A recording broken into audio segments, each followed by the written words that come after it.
말씀 나누겠습니다. 오늘 말씀의 제목은 믿음의 세계입니다.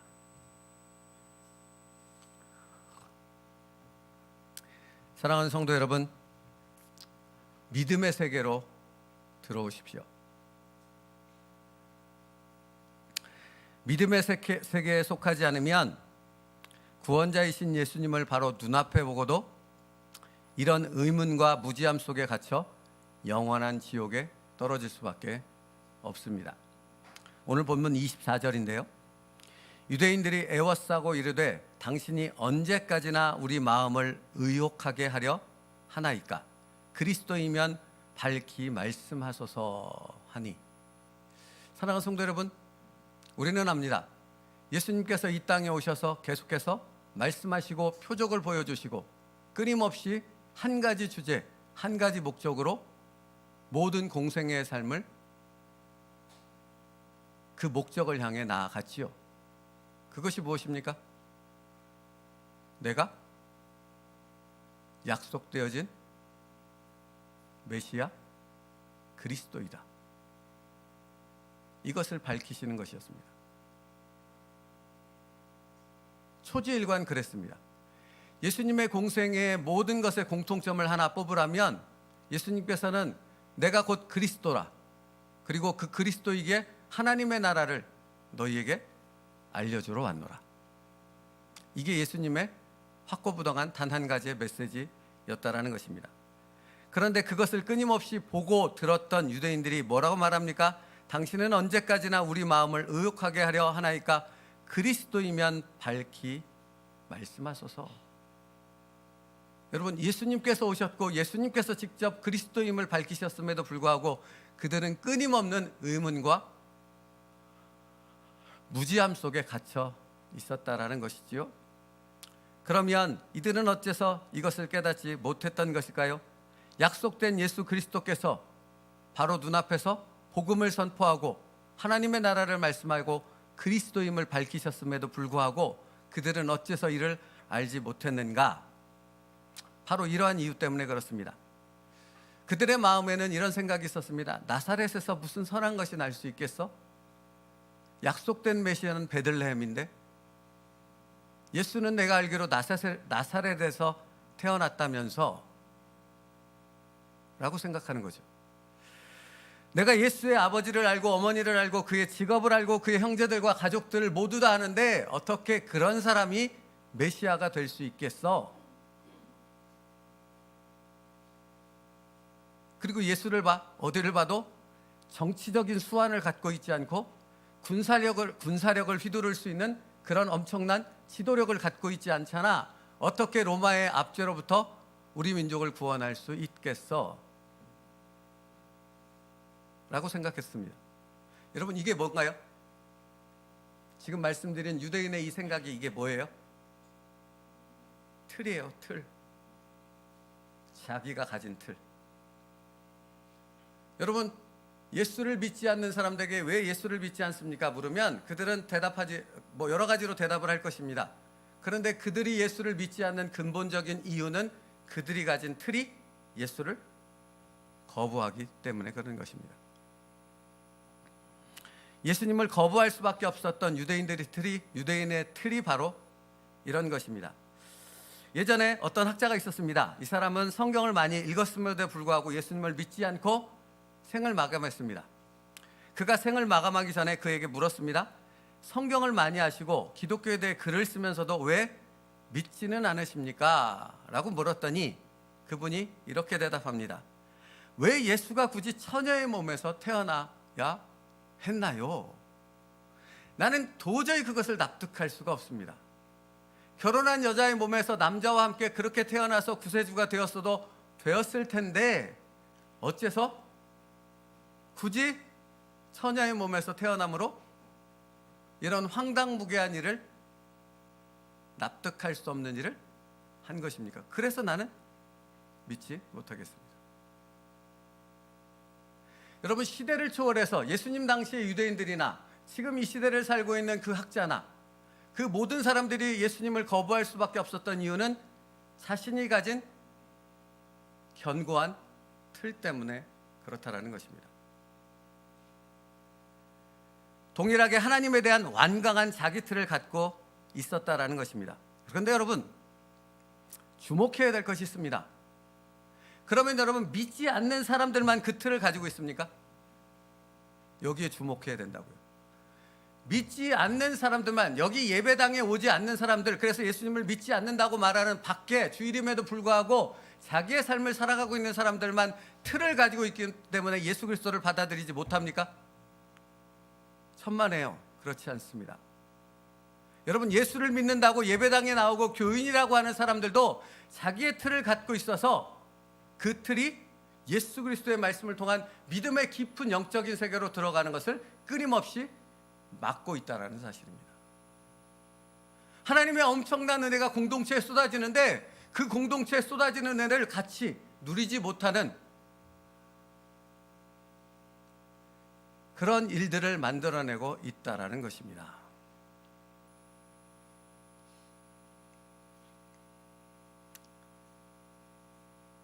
그런데 여러분, 사실 이것은 되게 단순한 문제이기도 합니다.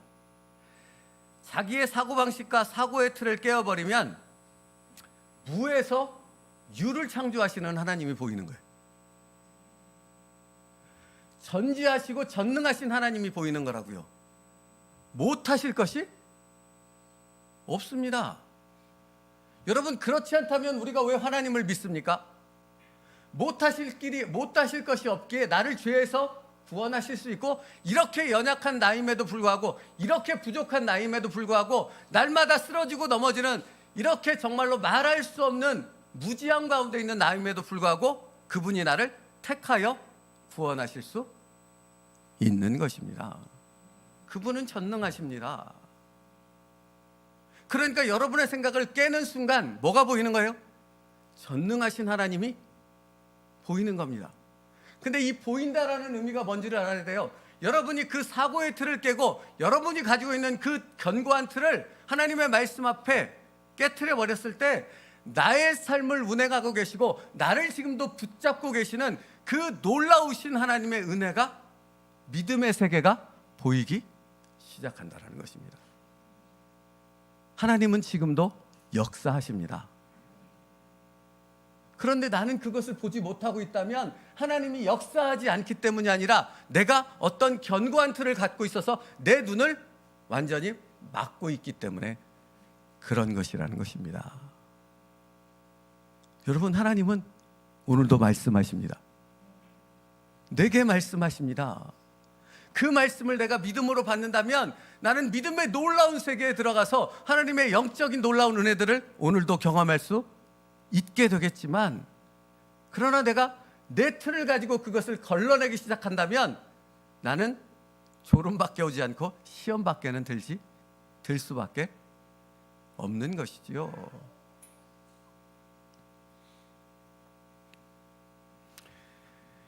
자신의 틀을 고집하면, 그 안에 갇혀 있으면 아무것도 알지 못하는 무지하고 어리석은 자밖에 될 수 없습니다. 말씀을 묵상하는데 한 드라마가 생각이 났어요. 여러분, 1988이라는 예전에 유명했던 드라마 기억하시죠? 거기에 보면 성동일이라는 사람이 은행원이었고, 그 사람 이름 모르겠는데 태기 아버지가 있었죠. 왜 바둑기사, 그죠? 근데 어느 날 바둑기사 태기가 세계대회에서 우승을 해서 목돈이 생겼습니다. 근데 이렇게 대화를 나누는 거예요. 이 목돈을 어떻게 할 것인가? 그랬더니 성동일 씨가 은행에 넣어야지, 당연히 은행에 넣어야지, 은행에 넣어가지고 이자를 불려야지, 그게 최고야, 그런 겁니다. 근데 옆에 있던 어떤 사람이, 왜 또 하나 있죠, 그 사람, 하여튼 그 사람이 뭐라 그러냐면, 요즘에 주식이 유행한다던데요, 주식에 투자를 하면 엄청날 거라고 얘기하는데요. 그랬더니 성동일이 대번에 말을 자릅니다. 그거 다 헛소리야, 그거 믿었다 쫄딱 망해. 그러니까 옆에서 삼성 주식 사면 대박이라는데요. 여러분, 그러고 나서 성동일이 은행에 넣어, 그러고 그 다음에 이제 그 드라마의 주제 음악, 음향이 있죠. 양 울음소리 매 하면서 이렇게 어이없다는 의미일 때 그런 소리가 나는 거잖아요. 여러분, 자기 틀에 갇혀 있으면 아무것도 보이지 않는 겁니다. 뭐만 옳은 거죠? 자기만 옳은 거예요. 이것만 옳은 거예요. 이것만 진리라고 생각하는 거죠. 그러면 예수님은 보이지 않습니다. 믿음의 놀라운 세계가 지금 내가 살고 있는 여기에 믿음의 놀라운 세계가 펼쳐지고 그 영적인 엄청난 능력이 하나님의 역사가 이루어지고 있음에도 불구하고 나와는 전혀 무관한 일이 되어지는 것입니다.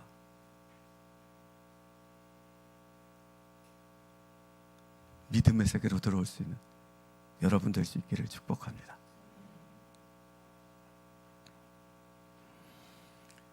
여러분, 이게 너무 안타까워요. 제가 이번 주 내내 새벽에도 그 설교를 했는데, 여러분, 그러니까 은혜의 단비가, 믿음의 놀라운 하나님의 역사가 이렇게 폭포수처럼 쏟아지는데 나만 비껴나가요. 이렇게. 이게 뭔 일이냐고요. 그죠? 하나님의 은혜 흠뻑 젖을 수 있는 여러분 될 수 있기를 축복합니다. 여러분, 믿는다 하면서도 하나님이 내 삶을 인도하시고, 믿는다 하면서도 그 믿음의 세계에 엄청난 일들이 지금 하나님께서 행해가고 있음에도 불구하고 그것을 깨닫지 못하고 경험하지 못한다면 도대체 그 사람이 그리스도인인 게, 하나님의 자녀라는 게 무슨 의미가 있느냐라는 것입니다. 말씀이 들려지지 않는데. 사랑하는 성도 여러분, 믿음의 세계로 들어간다는 것은 뭐 하는 거예요? 자기의 틀을 끊임없이 깨트리는 것입니다. 이 정도면 됐지 라고 생각이 든다면 여러분이 사단한테 속고 있다는 분명한 증거입니다. 이 정도면 됐지는 없습니다. 우리는 끊임없이 나이가 적건 많건 남녀건 여자건 부자이건 가난하건 다 상관없습니다. 끊임없이 자기의 틀을 깨트리는 그 과정으로 하나님은 인도하심을 통해 우리를 더 깊은 믿음의 세계로, 더 깊은 영적인 세계를 경험하는 하나님의 복된 자녀로 우리를 인도하시는 줄 믿습니다. 그 주인공이 될 수 있기를 축복합니다. 어째서 하나님께서 예수 그리스도 이름으로 그 축복의 문을 열어 두셨는데 그 문을 바라만 보면서 들어가지 않는 미련한 인간의 삶을 사느냐라는 것입니다. 그리로 들어갈 수 있기를 축복합니다.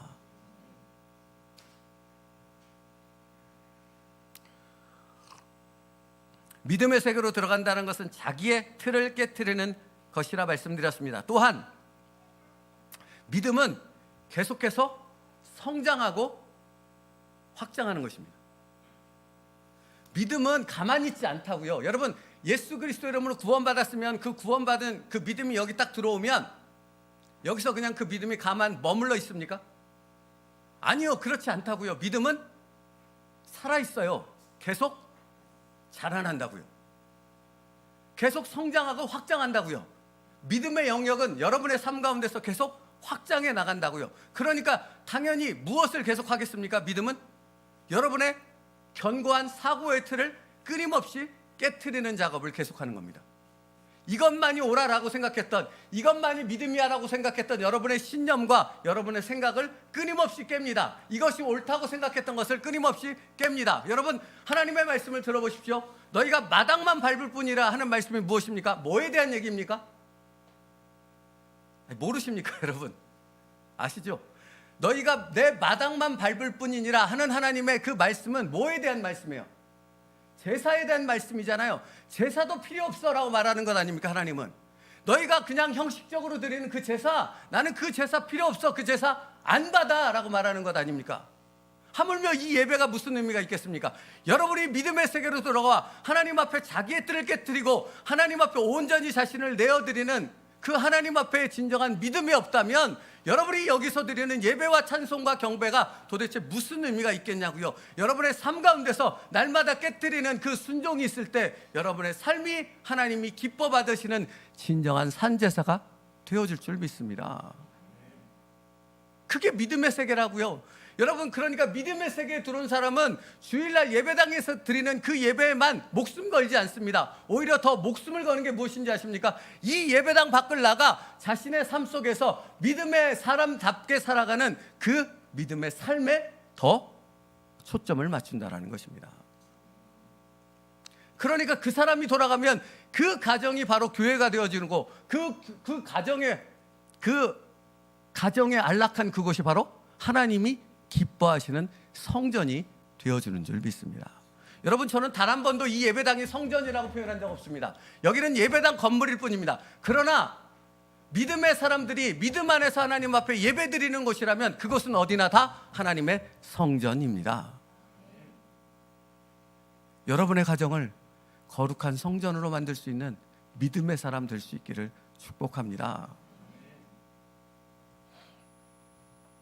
여러분, 그러므로 기억하십시오. 믿음이 계속해서 성장하고 자기 확정을 이룬다라는 것은 곧 끊임없이 자기를 버리는 자기 부인의 과정이 계속되어야 한다라는 것입니다.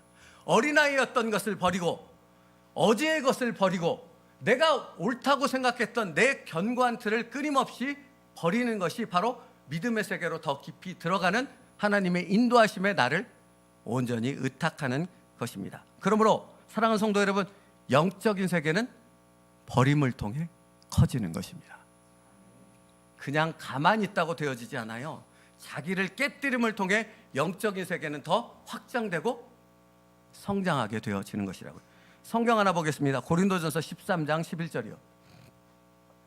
고린도전서 13장 11절 같이 읽겠습니다. 시작. 내가 어렸을 때에는 말하는 것이 어린아이와 같고 생각하는 것이 어린아이와 같다가 장성한 사람이 되어서는 어린아이의 일을 버려놓은. 여러분 뛰어나 보세요. 반복해서 어린아이, 어린아이, 어린아이, 어린아이를 표현하죠. 그러니까 우리가 믿음을 시작할 때 어린아이와 같은 믿음을 가졌다고 말하지 않습니까? 그러면 지금 성경은 말합니다. 그 어린아이와 같은 믿음에 그대로 머물러 있으라 합니까? 아니잖아요. 아니잖아요. 장성한 자의 분량까지 자라나야 한다고 말하지 않습니까? 그런데 어떻게 장성한 자의 분량까지 자라날 수 있습니까? 뭘 버려야 됩니까? 어린아이의 생각, 어린아이의 일을, 어린아이의 사고방식을 버려야 되는 것입니다. 처음에 가졌던 그 첫사랑의 뜨거움을 버리라는 것이 아니라 그 첫사랑을 가지고 하나님을 알아가던 어린아이 수준의 그 믿음의 단계에 머물러 있으면 안 된다는 것입니다. 성장하십시오. 여러분의 믿음의 영역을 확장하십시오. 그러기 위해서 뭘 깨뜨려야 된다고요? 자기의 틀을, 어지의 일을, 어린아이와 같은 생각을 끊임없이 깨뜨려야 합니다. 그러니까 여러분 분명하지 않습니까? 답이 분명해요. 여러분의 삶 가운데서 끊임없이 하나님은 뭘 하시겠어요? 깨뜨리는 거죠.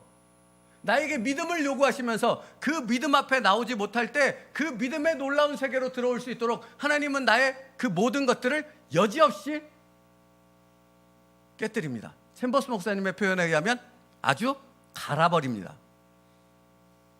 갈아버립니다, 여러분. 이게 틀린 말이 아니에요. 제가 살아보니 그렇더라고요.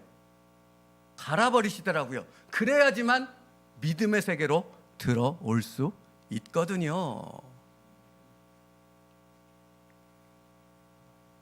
하나님께서 당신을 이러한 믿음의 세계로 이끄셨습니다. 그리고 이제 당신의 믿음이 성장하고 확장할 수 있도록 하나님께서는 끊임없이 훈련하고 계십니다. 당신은 그 하나님을 신뢰하고 계십니까? 그분께 온전히 당신의 삶을 의탁하고 있습니까? 성경은 그 믿음의 놀라운 세계로 들어와서 놀라운 믿음의 역사를 경험한 한 사람을 소개합니다. 수없이 많은 사람을 소개하지만 그 중에 노아라는 사람이 떠올랐습니다. 창세기 6장 17절 말씀 같이 읽겠습니다. 시작. 내가 홍수를 땅에 일으켜 무릇 생명의 기운이 있는 모든 육체를 천하에서 멸절하니 땅에 있는 것들이 다 죽으리라. 여러분 이처럼 황당한 하나님의 말씀이 없는 거예요. 노아는 한 번도 홍수를 본 적이 없어요. 비를 본 적이 없다고요, 사실은. 그런데 지금 하나님이 뭐라고 말해요? 내가 홍수를 땅에 일으켜 무릇 생명의 기운이 있는 모든 육체를 천하에서 멸절하리니 라고 말합니다.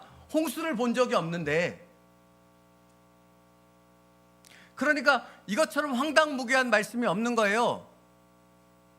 그러니까 만약에 이성적으로 상식적으로 합리적으로 생각하는 노아였다면, 그 틀 안에 갇혀있는 노아였다면 이렇게 반응하지 않았겠습니까? 하나님 미쳤습니까 지금? 도대체 말도 안 되는 얘기를 하십니까? 그게 뭔지를 모르는데 도대체 그걸 나보고 준비하라고 말씀하시는 것입니까? 라고 의문을 던질 수밖에 없지 않습니까? 근데 노아는 그렇지 않았다라는 거예요. 노아는 홍수에 대해서 말씀하시고 그것에 대해서 준비하라고 노아에게 말씀하셨을 때 어떻게 반응했는가? 창세기 6장 22절이요. 같이 읽습니다. 시작. 노아가 그와 같이 하되 하나님이 자기에게 명하신 대로 다. 노아는 그 황당무계한 하나님의 말씀에 어떻게 반응했어요? 믿음으로 반응했어요. 하나님이 자기에게 명하신 대로 다 준행하였더라. 여러분, 정확한 연수는 안 나오지만 노아가 방주를 어디다 만들었어요? 바다에다? 바다에다 만들어도 이게 말도 안 되는 얘기인데 산 꼭대기에다 만들었지 않았습니까? 그죠? 그러니 거기에 노아를 아는 사람들이 다 미쳤다고 손가락질 하는 건 당연한 일이 아니겠습니까? 근데 연수가 제대로 정확하게는 나오지 않지만 노아가 방주를 만드는데 방주가 운동장만한 크기였거든요. 혼자서 그걸 만들었으니 얼마나 오래 걸렸겠습니까? 얼마나 걸렸는지 대략 아십니까, 여러분? 노아가 방주를 만드는 기간? 120년이요. 약. 여러분, 그러니까 창세기 6장 22절 말씀, 하나님이 자기에게 명하신 대로 다 준행하였더라. 몇 년 동안? 120년 동안. 사랑하는 성도 여러분, 자기의 사고의 틀, 자기의 견고한 틀을 깨뜨리지 않았다면 노아는 짓다가 1년 지나서 포기하고 말았을 것입니다. 그죠? 여러분, 이게 우리하고 똑같다고요. 여러분, 내일 당장 천국 가십니까? 아니지 않습니까? 삶이 내일도 계속 될 것이지 않습니까? 내일도 계속되는 삶 속에서 우리는 어떤 세계에 속해 살아야 됩니까? 육의 세계입니까? 믿음의 세계입니까? 믿음의 세계에 속한다는 것이 무엇입니까? 노아처럼 하나님의 말씀을 붙잡고 그 말씀이 내 눈에 아무것도 보이지 않을지라도 나는 신실하신 하나님을 의지하여 그 말씀 안에서 살아가는 것입니다. 여러분, 이렇게 믿음으로 반응했을 때 어떤 부분을 경험하게 되는가 성경은 기록하고 있어요. 히브리서 11장 7절이요. 같이 읽겠습니다. 시작. 믿음으로 노아는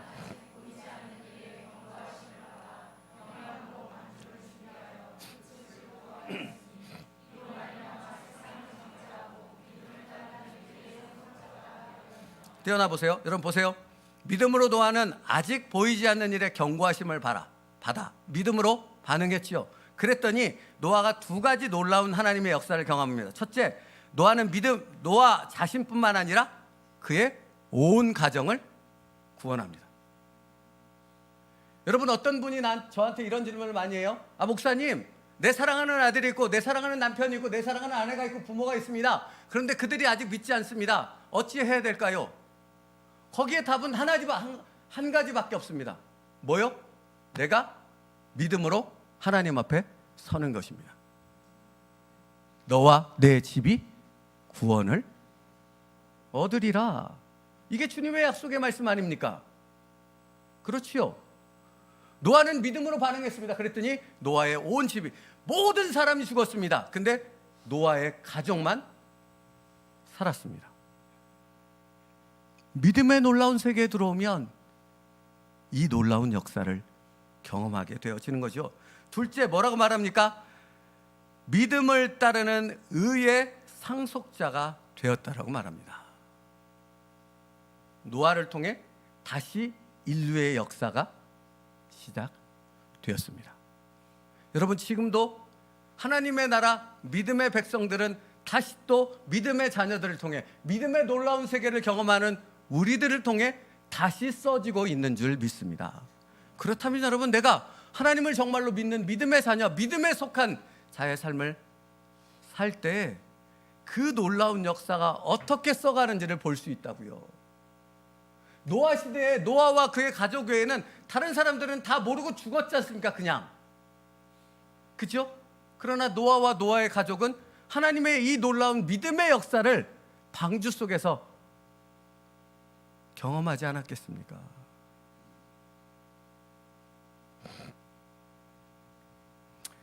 그러므로 사랑하는 성도 여러분, 하나님께서 성도에게 믿음을 요구하시는 것은 왜인지 아십니까? 우리를 믿음의 세계로 이끌기 위함인데, 우리를 믿음의 세계로 이끈다라는 것이 무엇을 의미하는지를 알아야 돼요. 여러분, 우리를 하나님께서 믿음의 세계로 이끌지요. 그게 뭘 의미해요? 하나님과 내가 깊은 인격적 관계를 맺는 것이라고요.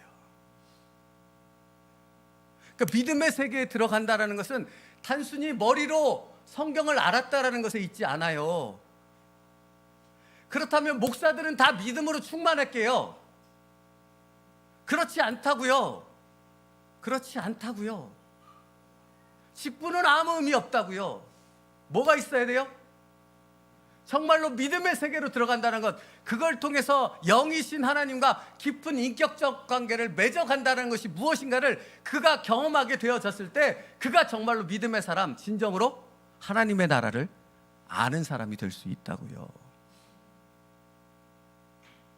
여러분,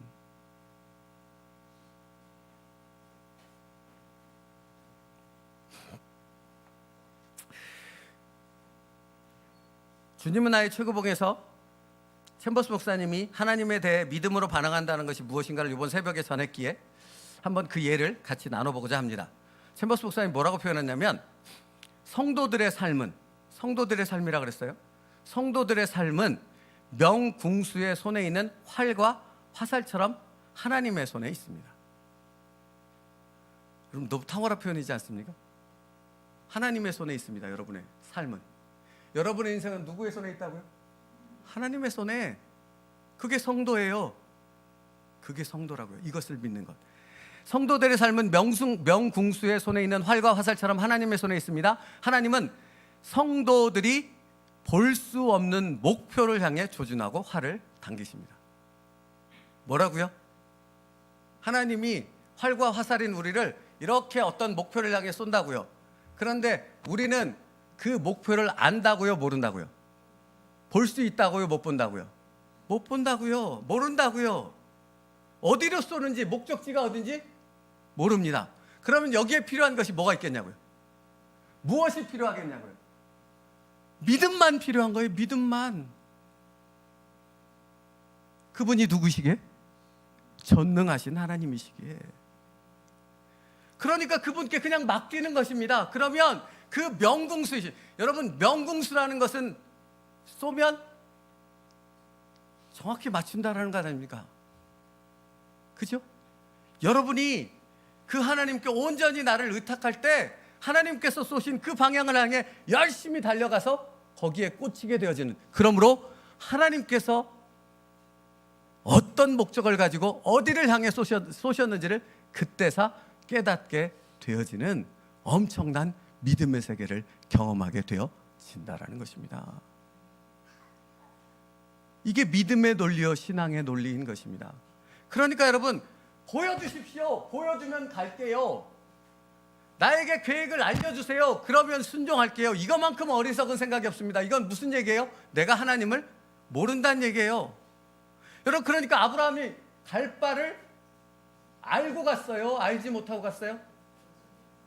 알지 못하고 갔어요. 알지 못하고 갔다고요. 그게 진리의 말씀 성경에 담겨있는 분명한 표현입니다. 갈 바를 알지 못하고 갔더라. 사랑하는 성도 여러분, 그러니까 내가 보여주면 이렇게 순종하고, 그러면 내가 이렇게 헌신하고, 그러면 내가 이렇게 봉사하겠습니다, 이 말처럼 어리석은 말이 없다고요. 하나님께서 하라고 하시면 하는 거예요. 가라고 하시면 가는 거예요. 멈추라고 하시면 멈추는 거예요. 그게 믿음의 성도인 내가 하는 것입니다. 그런데 이게 되게 무식한 방법처럼 보여지지만 그분이 누구이기 때문에 이게 가능한 거예요?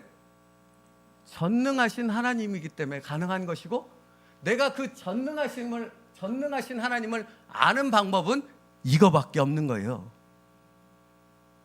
여러분, 생각해 보십시오. 전능하신 하나님을 어떤 논리로, 어떤 과학적인 지식으로 설명할 수 있어요? 네? 설명해 주시라고요. 저한테 설명할 수 있으면. 저기 보이지 않는 영이신 전능하신 하나님을 도대체 어떤 지식으로, 어떤 논리로 설명할 수 있냐고요? 없잖아요. 하나님은 하나님의 방법을 통해서만 알 수 있답니다. 하나님의 방법은 뭐예요? 믿음이에요. 믿음.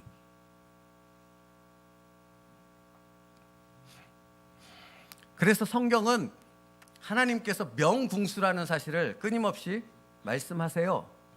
누가복음 1장 30 이거 없죠. 누가복음 1장 37절에 대저 하나님의 모든 말씀은 능하지 못하심이 없느니라. 마가복음 10장 27절에요. 예수께서 그들을 보시며 이르시되 사람으로는 할 수 없으되 하나님으로는 그렇지 아니하니 하나님으로서는 다 하실 수 있느니라. 시편 55편 22절이요. 내 짐을 여호와께 맡기라. 그가 너를 붙드시고 의인의 요동함을 영원히 허락하지 아니하시리로다. 아멘. 사랑하는 성도 여러분, 여러분이 여기 나와 예배를 드리는 것은 사람을 경배하고 사람의 말을 듣고자 이 자리에 나온 것이 아닌 줄 압니다. 하나님을 바라보십시오. 여러분을 이 자리에 이끄신 그분의 말씀을 마음에 믿음으로 받으십시오. 그때 여러분의 삶에 믿음의 역사가 일어나게 되어질 줄 믿습니다. 오늘 본문을 보세요.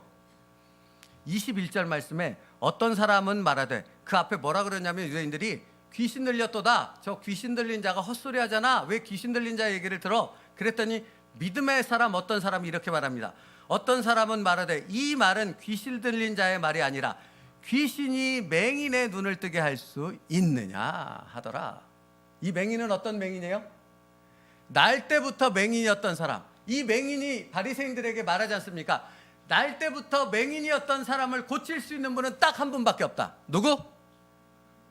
창조주여 전능하신 하나님, 그분밖에 없다. 너희들은 어째서 이 하나님의 놀라운 역사를 보고서도 하나님의 살아계심을 인정하지 못하느냐.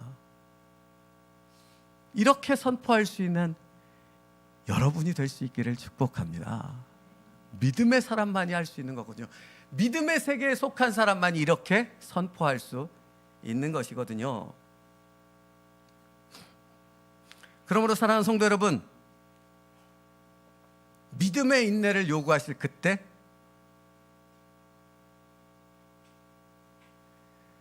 믿음으로써 순종할 수 있는 여러분 될 수 있기를 축복합니다.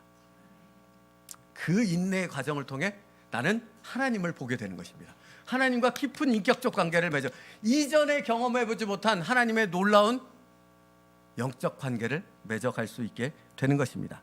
그러므로 우리가 해야 될 일은 무엇입니까? 주님의 손에 나를 맡겨드리는 것입니다. 말씀 마치겠습니다. 노아와 그의 가족들은 살아남았습니다.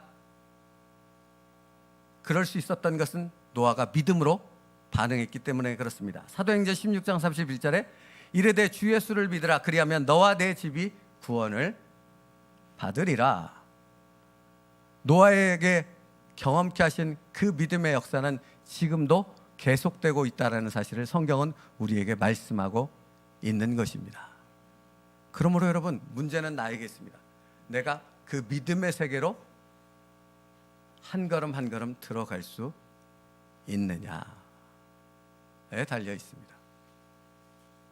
믿음의 세계로 들어간다는 것은 뭘 깨트리는 것이라고 했습니까?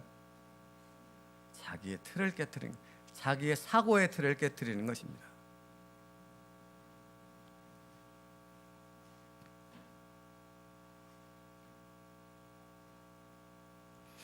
에베소서 4장 13절 말씀 띄워줘 보실래요?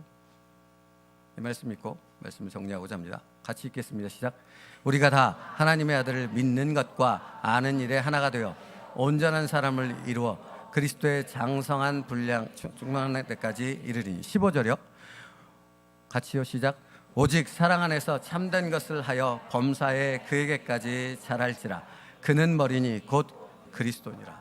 여러분, 믿음은 곧 자기의 틀을 깨는 것이라 했습니다. 믿음은 곧 자기를 하나님 앞에 온전히 맡겨드리는 것이라 했습니다. 근데 그게 잘 안 되죠.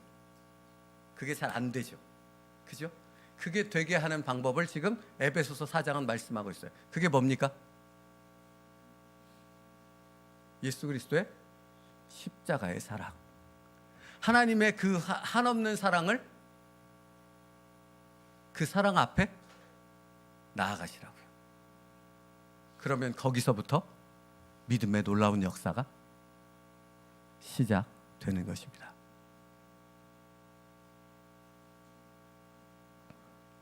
사랑하는 성도 여러분, 믿음의 세계의 문은 예수 그리스도로 말미암아 이미 열려졌습니다.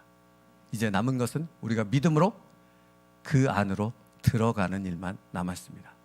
그런데 말씀드렸던 것처럼 한 번 들어가고 끝나는 것이 아니라 끊임없이 그곳을 향해 성장하고 확장하여 들어가는 것이 하나님의 우리를 향하신 뜻이며 계획이라는 것입니다. 오늘도 그 믿음의 세계로 들어갈 수 있는 저와 여러분 될 수 있기를 축복합니다. 기도하겠습니다.